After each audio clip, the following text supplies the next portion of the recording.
Hemos escuchado tres conferencias muy interesantes sobre los seguros relacionados con la seguridad social.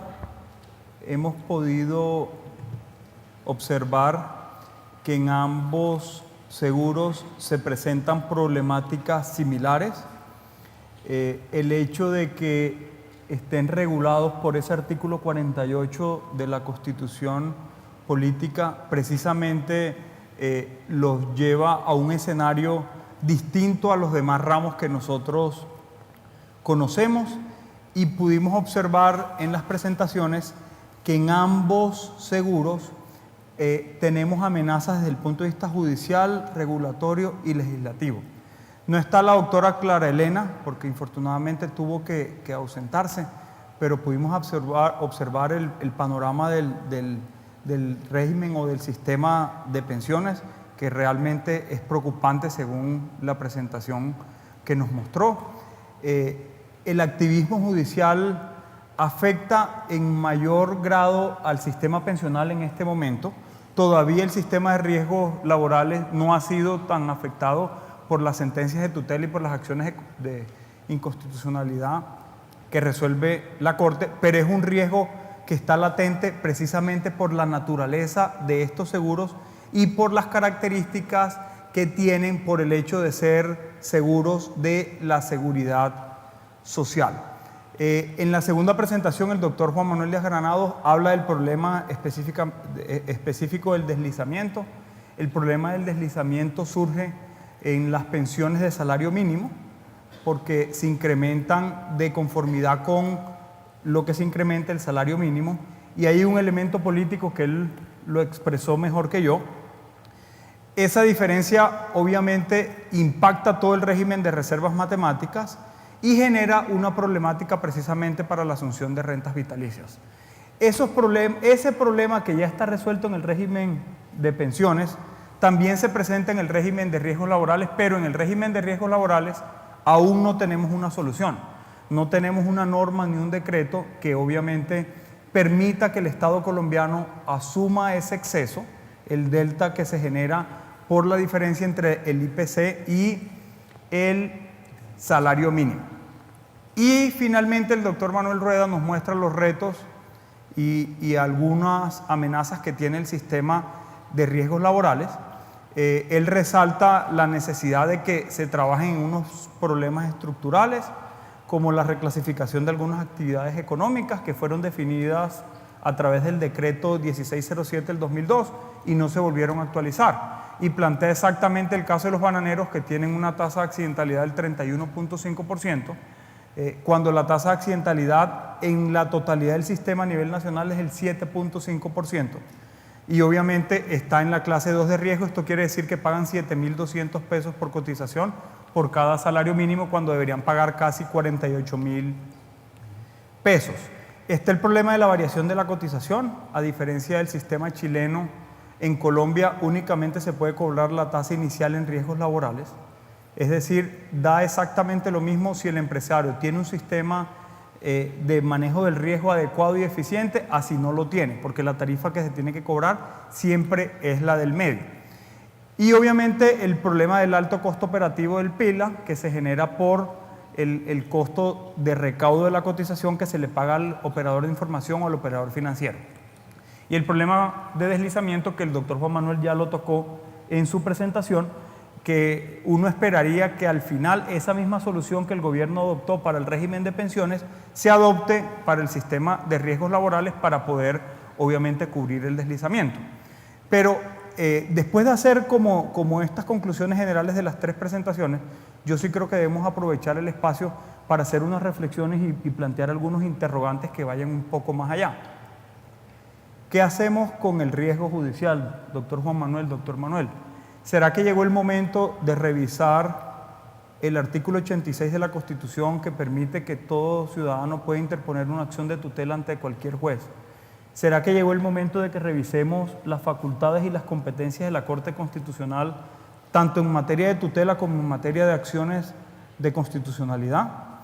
¿Será que por la especialidad de los sistemas de seguridad social lo que necesitamos es una jurisdicción especial de seguridad social que esté por fuera de la jurisdicción laboral por las características especiales o especialísimas y puntuales que tiene el sistema de pensiones, el sistema de riesgos laborales, el sistema de salud. ¿Cuáles serán algunas alternativas que nosotros pudiéramos plantear para efectos de resolver ese riesgo judicial y ese activismo judicial que estamos viendo, que están deformando los contratos de seguro, que están otorgando coberturas más allá de las establecidas previamente en los contratos de seguro y obviamente están otorgando prestaciones sin que se cumplan los requisitos? No sé, doctor Juan Manuel, doctor Manuel, y obviamente lo podemos compartir con el público, ¿qué alternativas tenemos para ese riesgo judicial? Porque la problemática y el diagnóstico creo que está dado. En las 3 presentaciones lo observamos, fue el común denominador. ¿En qué dirección pudiéramos trabajar precisamente para mitigar por lo menos ese riesgo de que el juez de tutela nos esté ofreciendo coberturas más allá de lo pactado en el contrato de seguros? A ver, yo diría 2 cosas. Una, los seguros para subsistir requieren respetar los principios básicos de los seguros. Sean seguros puramente privados o sean seguros de la seguridad social. El hecho de que uno esté operando seguridad social no significa que deje de aplicar los principios técnicos. Los riesgos deben ser medidos, las tarifas deben ser suficientes. Y eso debe ser algo que no se debe olvidar bajo ninguna consideración y es un elemento esencial tanto en lo judicial como en lo regulatorio, ¿sí? Ahora bien, en relación con el activismo judicial, eso es tremenda pregunta porque es un problema nacional el hecho de que la Corte Constitucional no sea activa sino hiperactiva. Y yo no sé si para eso hay medicamento. Entonces, ahí hay un problema mucho más complicado porque un día hablaba con un extranjero y hablábamos de la tutela. Entonces, no, aquí en Colombia hay 1 millón de tutelas al año. Esto es una república bananera. La tutela es un mecanismo excepcional para la protección de derechos que constitucionalmente son fundamentales. Por lo tanto, debe ser excepcional. Hoy la tutela no es un mecanismo de naturaleza excepcional. Y obviamente, la gente, si puede acudir a la acción de tutela en vez del procedimiento ordinario, pues prefiere hacer la acción de tutela por 2 razones. Una, porque es más rápida. Y en eso tienen razón. La jurisdicción ordinaria es una vergüenza en materia de tiempo. El Consejo de Estado se está demorando 10 años para resolver los recursos de apelación. Eso es inadmisible. La crisis de la justicia ordinaria es dramática. Ese es un tema del cual hay que hablar. Sí. Pero parte de la angustia de la gente que le resuelvan su problema de justicia deriva de esa situación. ¿Por qué la gente está acudiendo a las superintendencias? Que hoy son administradoras de justicia, por un tema de celeridad.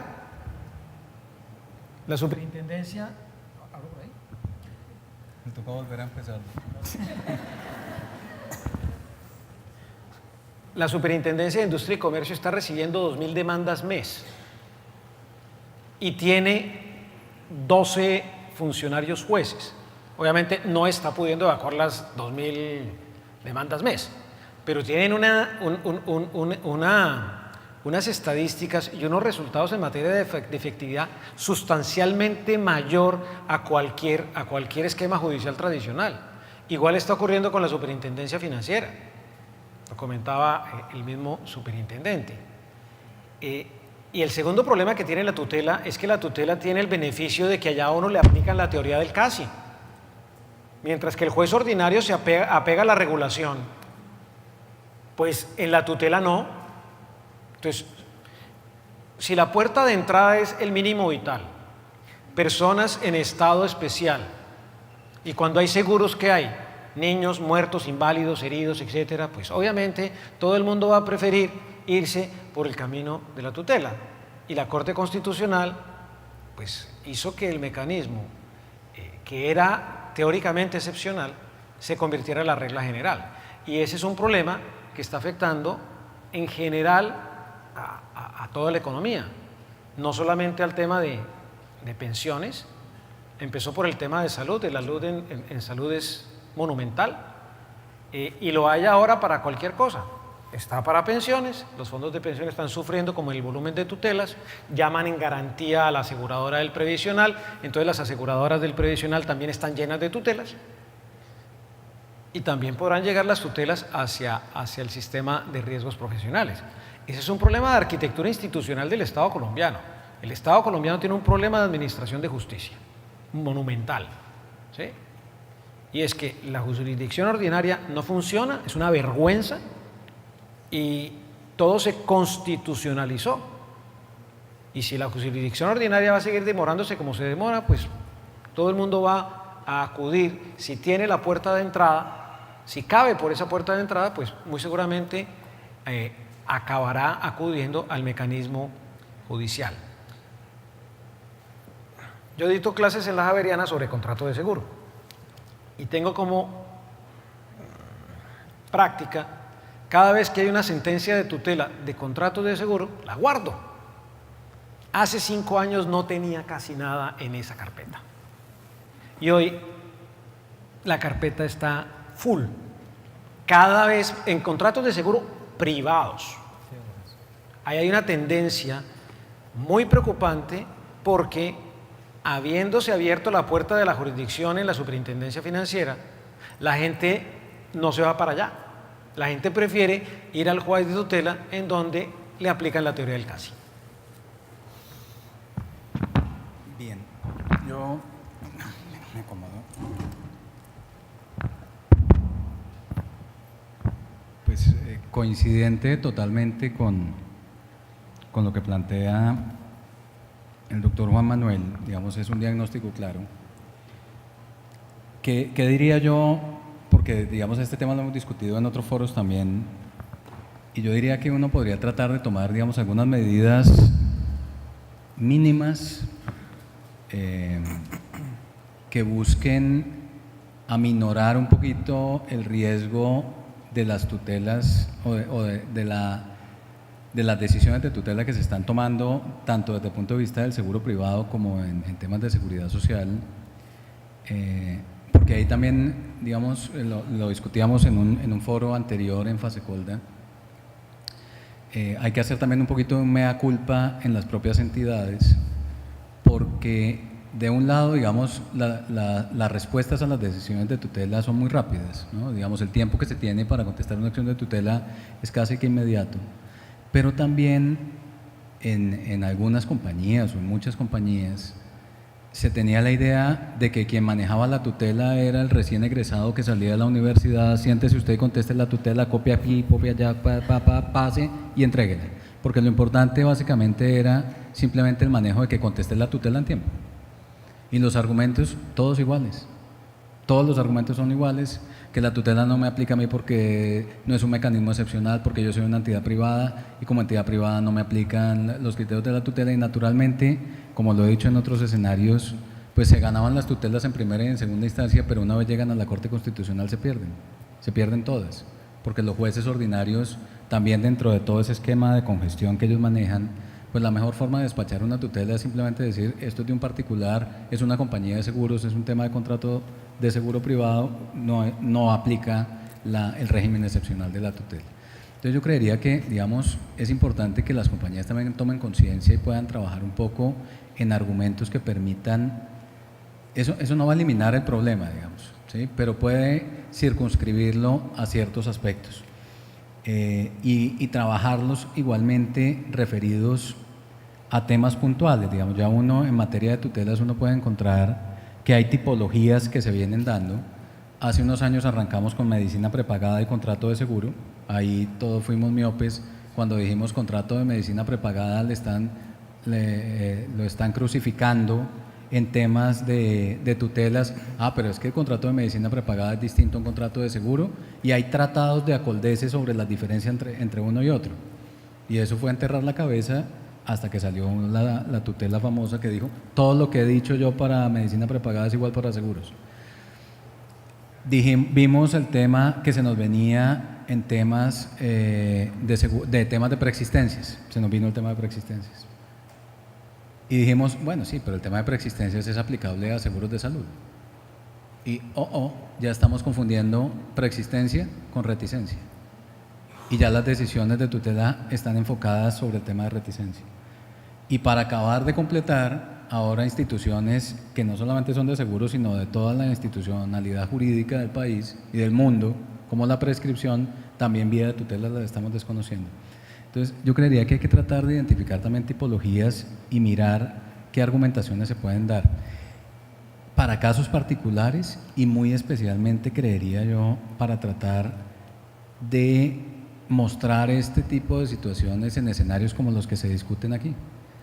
Que se pueda hacer público el problema, que es un problema, como usted decía, doctor Juan, muy claramente, es un problema generalizado en donde ya el tema de tutelas ya... Yo siempre he sido, digamos, y en todas mis presentaciones lo digo, defensor de la tutela desde un punto de vista, uno solo. Y es que recobró la creencia de las personas en la justicia. Justicia que no es justicia al final, o buena o mala, o lo que los magistrados de la Corte en una sala decidan que es justo, así no sea jurídico, pero que ellos crean que es justo. Eso lo recuperó la tutela. Antes, cuando alguien tenía un problema, simplemente decía, pues demándeme, 15 años, entonces no había problema. Hoy en día, desde la persona más humilde hasta la persona más aristocrática, ante cualquier problema lo primero que se le ocurre es la tutela, por lo que usted dice, porque se demora menos, porque me concede más de lo que yo necesito, porque pasa por encima de las normas jurídicas y de las negativas que hay. Entonces, es un problema institucional aplicable a todos los sectores, en donde creería yo, hay que hacer unos trabajos puntuales, se podrían hacer unos trabajos puntuales y también discusiones, digamos, muy de fondo y a nivel general institucional del país para ver hasta dónde vamos a llegar con lo que está sucediendo, porque ya realmente está absolutamente desbordado el tema en todos los sectores. Sí, indiscutiblemente es un tema generalizado, no solo es un problema del sector asegurador. Esta semana vimos que se presentó una demanda y que va a ser la Corte Constitucional la que va a definir la naturaleza del acuerdo que se llega a firmar en La Habana. Ellos son al final los que van a definir exactamente todo lo que se acuerde allá. Y eso obviamente para no hablar del estado de cosas inconstitucionales que el doctor Botero en varias oportunidades ha tocado. Es un problema generalizado, pero al final tenemos que entender que lo malo no necesariamente es la acción de tutela, porque como lo dice el doctor Manuel, de pronto esta es un elemento eficaz para proteger los derechos fundamentales. El problema es la interpretación y el uso que le están dando a la acción y obviamente el exceso que esto ha tenido en algunos jueces, sea por desconocimiento o sea por intereses distintos. Yo quisiera terminar en estos 2 minutos antes de abrir para ver si hay preguntas, haciéndoles una pregunta, planteando un interrogante a estas 2 personas que han estado en fase colda y que seguro en ese momento estuvieron presentes. ¿Cuál fue la razón para que en el artículo 48 de la Constitución se invitara a las compañías privadas a participar en el sistema de seguridad social? En la constituyente. En la constituyente. Sí, la historia es que viene la constituyente, la convocatoria, eso es gobierno Gaviria, Cepeda redacta un proyecto de constitución que va a la constituyente. De ese proyecto, la constituyente tiene en parte, lo acoge, en parte no lo acoge, y hay una comisión que se crea en materia de seguridad social, que si no estoy mal, estaba el doctor Herrera, si no estoy mal, sí. Fernando. Sí, hay un... Sí. Y a través de eso, me acuerdo porque en esa época, pues, y siempre, pues, Fasecolda hace el lobby. Fasecolda hizo el lobby del caso para efectos de que explícitamente quedara la posibilidad de la participación del sector privado y así se aceptó. ¿Sí? Yo quiero hacer un comentario muy breve en relación con el uso de la tutela. El problema no es el uso que le está dando la gente, el problema es el manejo Que le da quien resuelve. El juez. que le da el juez. Y voy a dar un ejemplo. No es el que pide. La salud no era un derecho fundamental. La Corte se sacó de la manga y dijo, yo como órgano soberano de este país declaro que es fundamental. La única manera de regular un derecho fundamental es con una ley estatutaria. Se tramita la ley estatutaria de la salud, el ministro trata de acotar la ley estatutaria, la Corte en el control previo quita todas las limitaciones y deja 3: tratamientos estéticos, tratamientos cosméticos y elementos que no son directamente de salud, pañales, pañitos húmedos, bla, bla, bla, bla. 500 páginas para decir eso, 500 páginas. En los 2 meses siguientes, la Corte Constitucional saca 3 tutelas, en donde reconoce un tratamiento estético, un tratamiento experimental y pañales. Entonces uno dice, ¿qué debilidad tiene este sistema jurídico? Donde al derecho fundamental se le regula por una ley estatutaria. Es la Corte Constitucional la que le hace el control previo. Deja 3 limitaciones y ella misma, arregló seguido por una tutela, hace caso omiso de eso y crea un desorden. Eso es inconcebible, eso no tiene sentido. Entonces, ahí uno no le puede echar la culpa al usuario que pidió o al ciudadano que aprovecha la tutela. Es el manejo que le está dando el juez y el que está abriendo la puerta para ese tipo de casos. Entonces, ese es un ejemplo que es vergonzoso de parte de la Corte. Si alguien tiene alguna pregunta en relación con los temas planteados. Soy Gabriel Bustamante, vengo de Perú y estoy muy contento en Colombia. La doctora Clara Elena Rosales, cuando concluyó su exposición, dijo textualmente respecto a la medida que ha sacado el gobierno de dar el 95.5% del fondo de pensiones a los pensionistas, ella dijo, es la decisión más irresponsable que un gobierno puede haber dado. Conversé con ella hace unos minutos y le expresé mi punto de vista que quiero también compartirlo. La gota de agua que derramó el vaso de agua fue lo siguiente: el superintendente de Banca y Seguros planteó una iniciativa de incrementar la edad de jubilación de los 65 a los 70 años. Y en segundo lugar, quiso ampliar la esperanza de vida, las tablas de mortalidad, a los 112 años. Esto fue al Congreso por un pedido de la ciudadanía y la Comisión de Economía aprobó por amplia mayoría, junto con el Pleno, que se entregue al que cumple 65 años el 95.5% de su fondo y el 4.5% para la seguridad social. El Ejecutivo no es el que aprobó, ellos observaron la norma y el Congreso por insistencia lo aprobó. O sea que ahí la doctora Elena Rosales no ha estado muy enterada. Yo presido una asociación de consumidores y de usuarios en mi país y tras 40 años los afiliados aportan el 13% de sus sueldos y la tasa de retorno cuando llegan a los 65 años no llega ni a los 30 o al 40%. Hay pensiones de $3, para ponerlo en dólares, así como hay pensiones también de $500. Entonces el sistema no se va a caer en mi país. Lo único que se ha dado es una oportunidad al pensionista a que diga, te vas a retiro programado y rentas vitalicias o te llevas el 95.5% de tu fondo, porque es la cuenta individual de capitalización, que tranquilamente comprando un auto y haciendo taxi o un departamento y alquilándolo, le da 5 veces más esa tasa de retorno. Esto evidentemente destroza y trae por abajo el paradigma Piñera que se implantó en Chile. Pero si ustedes leen la prensa en Chile, ya está empezando a traer cola esta decisión peruana, porque quieren aumentar la esperanza de vida en Chile de 65 a 70 años y ampliar también la tabla de mortalidad. Y un grupo de personas ha ido a la Cámara de Diputados a solicitar de igual forma el 95.5%. Las AFPs han manejado 40 años el dinero, han cobrado comisiones usureras y han entregado seguros previsionales que no saben los propios afiliados o las viudas cuando mueren, cuáles son las coberturas, porque hay un oscurantismo tremendo. Cosa que la doctora Elena Rosales me dijo que aquí se había, ¿no es cierto? Había transparencia en los seguros previsionales y me va a enviar información para yo transmitirlo al gobierno de mi país.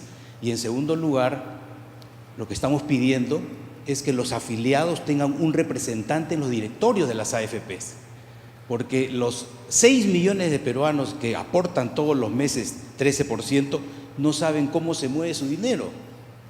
Las AFPs pueden entregar el dinero a una empresa bancaria o vender en las acciones valores muy subestimados para que otro grupo de su interés pueda beneficiarse.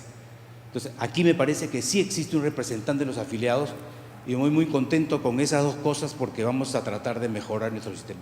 Quería hacer ese comentario que no tiene relación con lo que ustedes dijeron. Muchas gracias.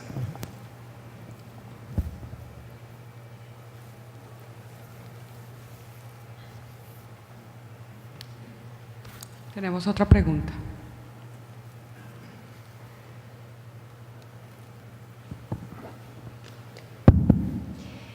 Bueno, la pregunta es, quiero conocer la opinión de los ponentes desde el sistema de pensiones y desde el sistema de riesgos laborales en un tema puntual y es la calificación integral.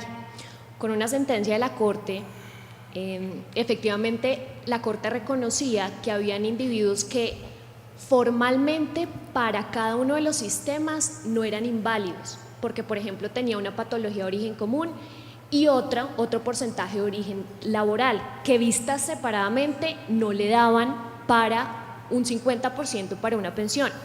Entonces, ¿cómo manejamos esto? O sea, lo podemos, porque la orden de la Corte es muy clara, tiene que haber una calificación integral porque el individuo, pues como ser humano, se tiene que valorar como un todo, aunque formalmente el sistema, pues económicamente quien tenga la responsabilidad no es problema del individuo.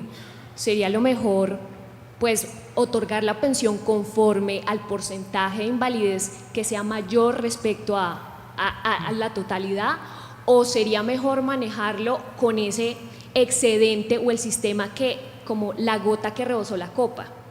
¿Cómo se podría manejar esto? Porque teniendo en cuenta que hay indivisibilidad de la mesada pensional, ¿cómo creen los ponentes que puede haber una solución a este tema? Manuel. Ingrid. La paso a Luis Eduardo Clavijo. No. Esa es una hipótesis que no está regulada en la ley. Sí. Teóricamente, el riesgo común es el riesgo general. Sí, la excepción es... El riesgo profesional es especial. Entonces, si no hay una solución regulatoria, la solución va a venir por parte del juez. Y ahí básicamente hay dos opciones. Que el juez diga, dado que en el esquema de especialidad no se configuró la pensión, se la asigno en su totalidad al sistema, de pensión, al sistema común, general. al sistema general, dado ese carácter especial, que creo que es una de las opciones que podría tomar el juez. O la otra es que disponga pensión compartida entre dos pagadores, que es muy difícil de administrar. Entonces, muy posiblemente la que termine imponiéndose, si no hay una solución regulatoria, es una solución de esa medida. ¿Por qué razón? Porque dentro de la visión proteccionista que tiene el juez, y sobre todo si es un juez constitucional, no va a dejar a esa persona sin la pensión. La otra alternativa, aparte de esa, sería mirar dentro de la calificación que se haga, cuál de los dos, digamos, dentro de los dos esquemas, cuál pesa más para que llegue a la invalidez, por ejemplo, para poder determinarlo, pero al final no va a ser no es una solución de orden regulatorio, sino una decisión de lo que se le ocurra al juez, que podrá interpretarlo de cualquiera de esas formas. Termina siendo una solución en equidad, que es muy grave, porque como no hay norma, entonces es lo que el criterio del abogado que está fallando en ese momento el caso.